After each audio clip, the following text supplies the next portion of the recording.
وہاں فیکٹریاں بند ہو رہی تھی. ہمارے دور میں 2022 کے اندر ٹیکسٹائل سیکٹر کہہ رہا تھا کہ ہمارے پاس مزدور کم پڑ گئے, ہمیں باہر سے مزدور لانے پڑتے. اور آج جا کے ذرا فیصل آباد میں پوچھیں کہ حالات کیا ہیں بے روزگاری کے. تو میں اب اس کے بعد صرف 2-3 اور چیزیں کہنا چاہتا ہوں, اور میں یہ اس لیے کہنا چاہتا ہوں کہ یہ ملک کو بچا رہے تھے. جنرل باجوہ عمران خان کو ملک سے بچا رہے تھے, تباہی سے بچا رہے تھے. تو یہ ذرا تباہی کا ذرا میں صرف قوم کے سامنے رکھنا چاہتا ہوں کہ 10 مہینے کے اندر کیا ہوا ہے پاکستان میں. جو اس ملک کے اندر مہنگائی ہوئی ہے, انفلیشن ہوئی ہے.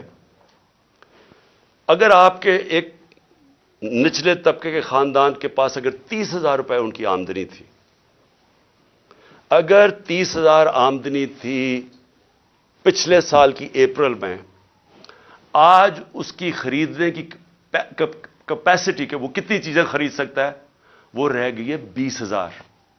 اور لوگوں کی آمدنی سے 10,000 30,000 میں 10,000 روپیہ غائب ہو گیا مہنگائی کی وجہ سے. اور وہ کیوں ہے, میں ذرا پھر سے لوگوں کو بتانا چاہتا ہوں کہ وہ ملک کو جو بچایا جا رہا تھا عمران خان سے, وہ ذرا دیکھیں کہ بچا کے کیا کیا ملک کے ساتھ. اور ابھی IMF کی جو اگریمنٹ ہوئی ہے, یہ مہنگائی ابھی آنی ہے مزید.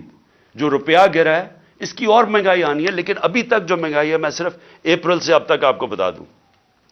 آٹا, بنیادی چیز جو ایک انسان استعمال کرتا ہے, عام آدمی, 1170 روپیہ تھا 20 kg آٹا ہمارے دور پہ. آج وہ چلا گیا 2400 پہ, دگنا ہو گیا. گھی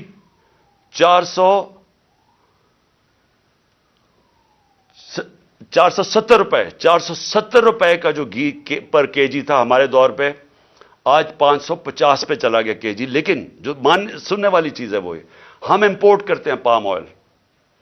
پام آئل کی قیمت انٹرنیشنل منڈی کے اندر آدھی ہو گئی ہے.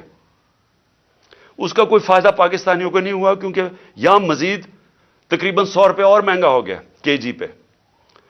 چکن, مرغی جو ہم استعمال کرتے ہیں, 268 روپے kg تھا ہمارے زمانے میں, آج 415 پہ پہنچ گیا.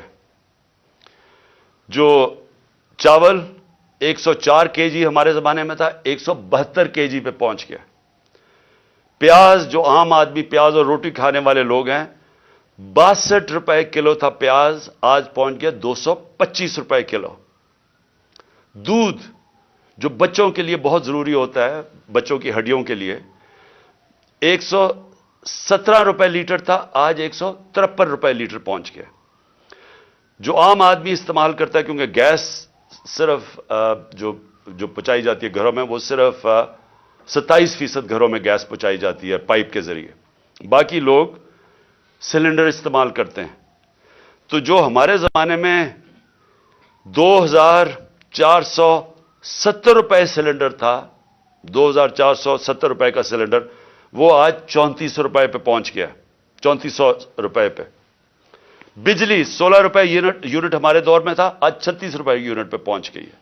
پٹرول 150 روپے کا تھا, آج 250 روپے پہ پہنچ گیا. ڈیزل 145 روپے کا تھا, 263 روپے پہ پہنچ گیا. ڈالر, اور جس کی وجہ سے بہت جو مہنگائی آ رہی ہے, 178 روپے ڈالر تھا ہمارے دور میں, آج 270 پہ پہنچ گیا. اور اس کا بھی ایفیکٹ آنے والا ہے. میں اس لیے بھی آج یہ اپنی قوم سے کہنا چاہتا ہوں کہ دیکھیں, آگے جس طرح ملک چلے گا, بند کمروں میں ایک آدمی فیصلہ کرے گا تو یہی نتیجہ ہوگا. اس کے پاس اتنی پاور ہے کہ وہ عقل کل بن گیا, ہر چیز کا وہ ہر فن مولا بن گیا. فارن پالیسی تو وہ جانتا ہے, اکانومی وہ سمجھتا ہے, شوکت ترین کے اوپر وہ کامنٹ کر سکتا ہے کہ جی وہ شوکت ترین نے یہ کیا تو وہ کیا. آپ کو پتا کیا اکنامکس کا, اور آپ بتائیں نا کہ اب یہ جو اکانومی پہنچی ہے, آپ اس کے کون ذمہ دار ہیں؟ اور پھر پولیٹیکل سچویشن کے اوپر وہ بات کر رہا ہے کہ جی فلانے کو چیف منسٹر ہٹا دو تو اس کو لگا دو, جس کو لگا رہا ہے وہ لینڈ مافیا کا حصہ ہے, اس کو لگا دو. ویسے سب کر رہا ہے.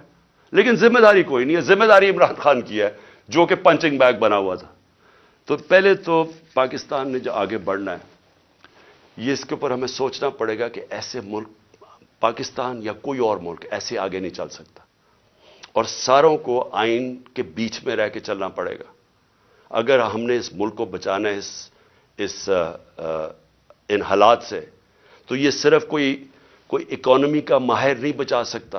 اوور آل جو پولیٹیکل اکانومی کہتے ہیں, اس ملک کی گورننس سسٹم کیسے ٹھیک کرنی ہے. سب سے بڑے جو ہمارے پاکستان کو جو اس دلدل سے نکال سکتے ہیں وہ اوورسیز پاکستانی.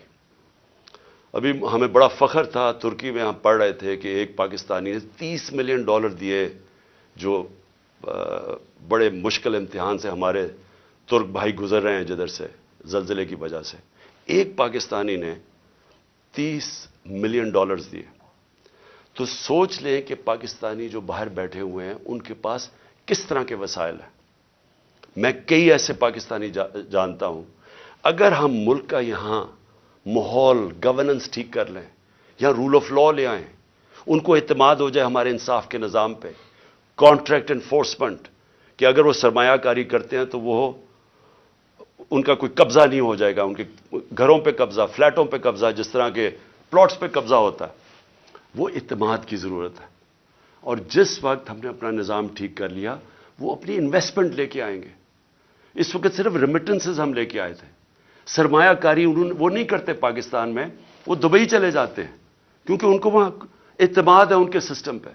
لیکن پاکستان سے وہ وہاں نہیں کرتے کیونکہ اعتماد نہیں ہے. اور اعتماد اس لیے نہیں ہے کہ ایک آدمی فیصلہ کر کے گورنمنٹ گرا دیتا ہے, ایک دم پالیسیز چینج ہو جاتی ہیں.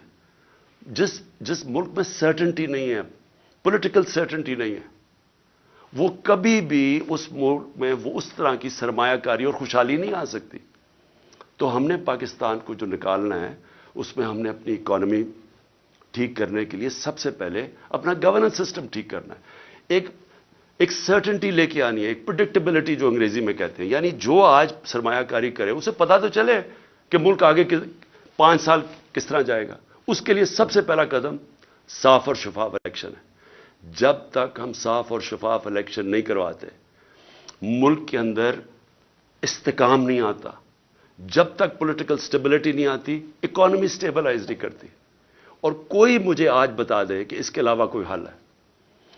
ہمارا مسئلہ یہ ہے کہ ہمارا پالا پڑا ہوا ان لوگوں سے جو ملک کا نہیں سوچ رہے. ان کے پیسے باہر پڑے ہیں, ان کی اربوں ڈالر باہر پڑے ہیں. ان کو کوئی فکر نہیں ہے کہ اگر پاکستان نیچے جاتا ہے تو ان کو کوئی نقصان نہیں ہوتا کیونکہ ان کے ڈالر تو اوپر جا رہے ہیں روپے کے مقابلے میں, ان کو کوئی فرق نہیں پڑتا.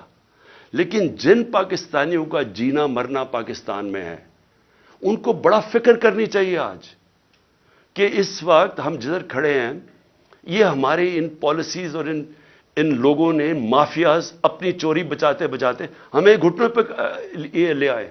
ہمارے پاس اب بارگننگ پاور ہی نہیں رہ گئی, ہمارے پاس وہ طاقت ہی نہیں رہ گئی کہ ہم کہیں کہ جی آئی ایم ایف کو کہیں یہ چیز ہم مانتے یہ نہیں مانتے. کیونکہ ہم تو بالکل ادھر پہنچ گئے ہیں کہ انہوں نے پہلے کہا جی ہم آئی ایم ایف کو یہ کر دیں گے, ہم ڈالر 200 سے نیچے لے آئیں گے روپیہ, اور آج کدھر پہنچ گئے ہیں کیونکہ ان کے پاس کوئی روڈ میپ نہیں ہے. روڈ میپ ہے وہ شروع ہوگا صاف اور شفاف الیکشن سے, جس سے یہ لوگ بھاگ رہے ہیں اور ان کے پیچھے جو لوگ بیٹھے ہیں وہ بھی اپنے مفادات کے لیے اس سے بچ رہے ہیں. قوم کو میں آج کہنا چاہتا ہوں کہ دیکھیں یہ اصل میں حقیقی آزادی کی ہماری جدوجہد ہے. ہم اپنے ملک کو قانون انصاف دے کے فنڈامنٹل لوگوں کو رائٹس دے کے رول آف لا کر کے آزاد کرنا چاہتے ہیں. وہ آزادی تو آتی ہے انصاف سے, اور وہ تب ہوگی جب ہم سب جدوجہد کے لیے تیار ہوں. میں نے جو جیل بھرو تحریک ہے اس کی میں پوری تیاری کر رہا ہوں اور مجھے خوشی ہے کہ بڑے لوگ رجسٹر کر رہے ہیں اس میں میری انتظار کریں, میں چند روزوں میں یہ اعلان کروں گا. کیونکہ ہم یہ سسٹم 2 طرح ہیں, توڑ پھوڑ کر دیں, سڑکوں پہ نکل جائیں, انتشار پھیلا دیں, ہم کر سکتے ہیں. سب سے زیادہ اسٹریٹ پاور ہمارے پاس ہے, لیکن ملک یہ برداشت نہیں کر سکتا. اس لیے یہ پرامن طریقے کا احتجاج ہے جیل بھرو تحریک. ہمیں جو سارا وقت ڈراتے رہتے ہیں جی آج اس کو پکڑ لیا, شوکت ترین کے وارنٹ نکل گئے, کبھی وہ عثمان ڈار کے پیچھے پڑ گئے, جو بولنے والا اس کے پیچھے پڑ گئے. صحافیوں کو ڈرا رہے ہیں، دھمکا رہے ہیں، لوگ یہاں سے باہر بھاگے ہوئے ہیں، معین پیرزادہ وہ باہر بھاگا ہوا ہے، وہ دوسرا ارشد شریف سے جو ہوا، جو ابھی بھی جو سٹریس ڈالتے ہیں کہ تھوڑی سی ادھر سے لائن کراس کر کے آپ یہ تنقید نہیں کر سکتے، یہ اگر تنقید ہوتی تو جنرل باجوہ یہ ظلم نہ کر سکتا پاکستان پہ، اس کے اوپر تنقید ہی نہیں الاؤڈ تھی، پنچنگ بیگ تو ہم بیٹھے ہوئے تھے، وہ جو مرضی کرتا، کوئی پوچھنے والا ہی نہیں تھا۔ اس لیے اس ملک کے لیے، حقیقی آزادی کے لیے ہم سب کو جدوجہد کے لیے اب تیار رہنا پڑے گا۔ میں آج سارے اپنے پاکستانیوں کو آخر میں کہہ رہا ہوں، جو نوجوان یہ سوچ رہے ہیں ملک چھوڑ کے جانے کا، آپ سب کو کہہ رہا ہوں، دیکھیں بھاگنے کی کوئی جگہ نہیں ہے۔ جو قومیں جب تک اپنی آزادی کے لیے نہیں لڑتی، جدوجہد نہیں کرتی، کوئی ان کو آزادی نہیں دیتا۔ زنجیریں گرتی نہیں ہیں، توڑنی پڑتی ہیں۔ ہم سب کو تیاری کرنی چاہیے، اور میں پھر سے اپنے ساری پارٹی کو، پاکستانیوں کو کہنا چاہتا ہوں، تیاری کریں جیل بھرو تحریک کی۔ انشاءاللہ میں چند دنوں میں اس کی اناؤنسمنٹ کروں گا۔ پاکستان زندہ باد۔